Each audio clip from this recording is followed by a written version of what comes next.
Ang maginaw ba ay malalim na salita o Batanggenyo word o sadyang may kaparehas na salita lamang?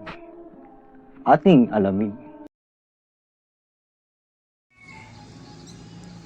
Pati ako may ako sa comment section.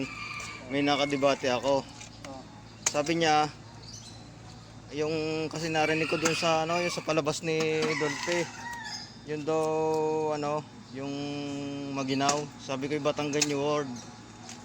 Ay hindi daw yun hindi daw yung Batanggenyo at yun daw ay malalim na salita. Ano ang maginaw? Malalim na salita o Batanggenyo word? Malalim na salita. Batanggenyo word yun. Oo. Oh, dahil yun ang kinagis na natin salita eh. Hindi pumayag. Binuli ako doon sa comment section.